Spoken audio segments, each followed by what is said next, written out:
Hey kids, today I'm going to be reading Red, White, and Blue, the story of the American flag by John Herman. We all know the American flag. Its bright colors fly at baseball games. It flies at 4th of July parades. We even see it on clothes. Our flag has lots of nicknames like Old Glory and the Red, White, and Blue. Sometimes it's called the Stars and Stripes. But where did our flag come from? Who decided what it would look like? The truth is that no one knows for sure. Back in the 1700s, America didn't have a flag. It didn't need one. It wasn't even a country yet. It was just 13 colonies. The colonies belonged to England. The English flag flew in towns from New Hampshire to Georgia. But as time went on, the 13 colonies didn't want to belong to England anymore. Americans decided to fight for their freedom. A war began. It was the American Revolution. Now a new flag was needed, an American flag. Who made our first flag? Some people say it was a woman named Betsy Ross. Maybe you've heard of her. Betsy Ross owned a sewing shop in Philadelphia. She was famous for her sewing. The story is that one day a general came to see her. The general was George Washington. He was the head of the American Army. General Washington wanted a new flag. It would make his soldiers feel like a real army fighting for a real country. He wanted Betsy Ross to make this flag. He drew a picture of what he wanted. Betsy Ross made some changes, then she showed the picture to General Washington. He liked it. Betsy Ross sewed the flag, and that was the very first Stars and Stripes. That is the story, and it's a good one, but is it true? Betsy Ross's grandson said it was. He said that Betsy told him the story when he was a little boy, and she was an old woman of 84. But there is no proof for this story, so what do we know for sure? We know that during the Revolution, the colonists used lots of different flags. But once the colonies became the United States of America, the country needed one flag, the same flag for everybody. So on June 14, 1777, a decision was made. The flag was going to have 13 red and white stripes. The flag was also going to have 13 white stars on a blue background, one for each of the 13 colonies. Now the United States had a flag. Congress had picked the colors and the stars and stripes, but Congress did not say where the stars and stripes had to go, so the flag still did not always look the same. People could put them any way they liked. Sometimes the stripes were up and down like this, right here, this top one. Sometimes the stars were in a circle, like this one.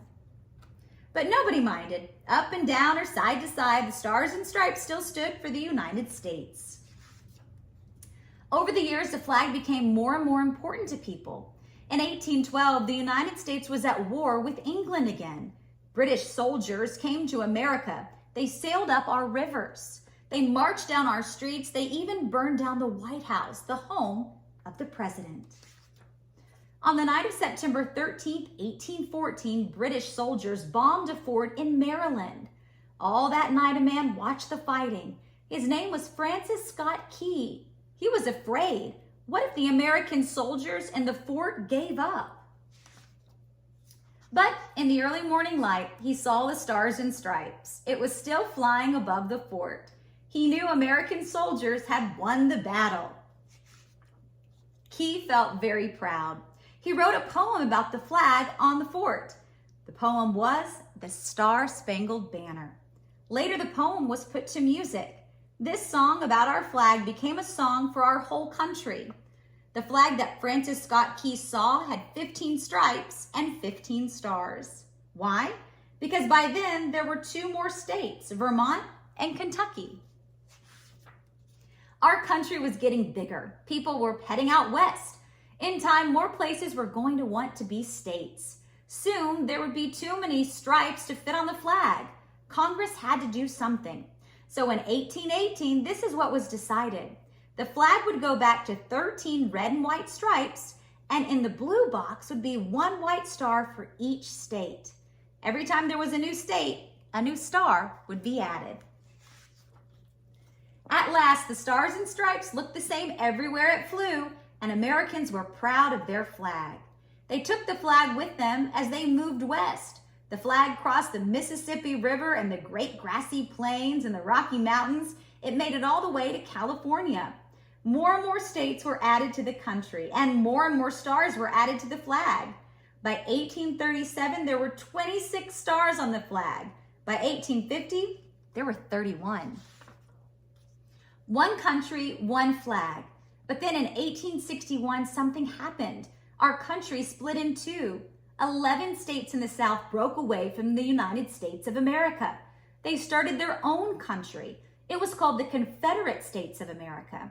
Abraham Lincoln was president of the United States. He said all the states had to stay together.